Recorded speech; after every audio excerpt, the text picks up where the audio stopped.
What up, what up? What's good, everybody? Hope all is well.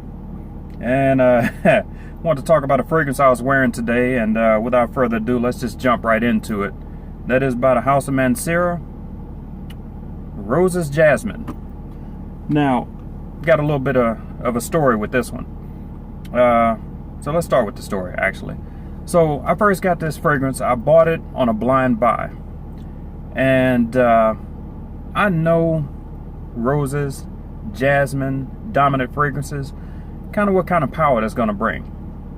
And so I figured I was just going to try it out. So normally when I get a fragrance that I feel like it might not have a lot of pop to it, I load up. I give it the old blackjack spray. 21. 3, 3, 3, 3, 3, 3, and 3. 21 shots. And so I say that to say, when I loaded up and I sprayed it, it's kind of like if you were, I say, boxing, with your little brother.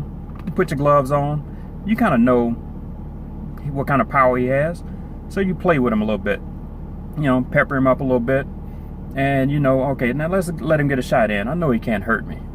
And as soon as you figure you can't hurt me, you let him get a shot off, and he fakes to the head and gives you the most smooth, swift kick in the Ginobili's that you could ever imagine, and he hurts you bad. That's exactly what this fragrance did to me. I mean, it just pushed out, and it just was a hammer. And so I was at home by myself, and so heard the garage door go up. So I sat on the couch looking straight at the TV, quiet. The wife walks in. I just keep looking straight, and the first words out of her mouth is, "Damn it!" And she said, "I smelled that all the way in the garage." And she said, "I thought you were in here doing laundry, but I should have known better," because he said that didn't smell like a dryer sheet I'd ever smelled, but I thought it was the strongest, best smelling dryer sheet ever. But I say that to say, this fragrance surprised me with the power it had. I mean, a couple of shots of this and I would have been great. And then as soon as I sprayed it, I realized it had more to it. It was more than just roses and jasmine. I thought it was something appley, but after I looked at the notes after the fact, I realized that it was a pear. And then it gets rounded out beautifully with musk and oak moss to kind of make it truly a unisex fragrance at that point.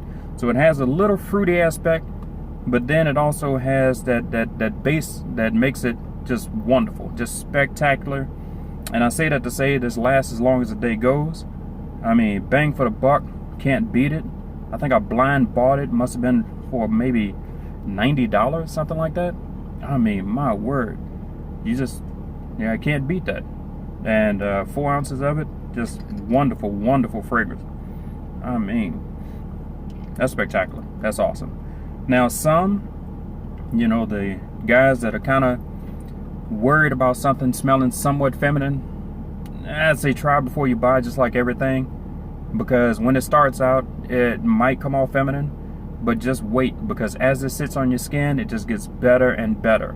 And it really, really turns into something beautiful. I mean, I have a lot of favorites from Mancera, but surprisingly, this is inching up there as a real goodie in my eyes.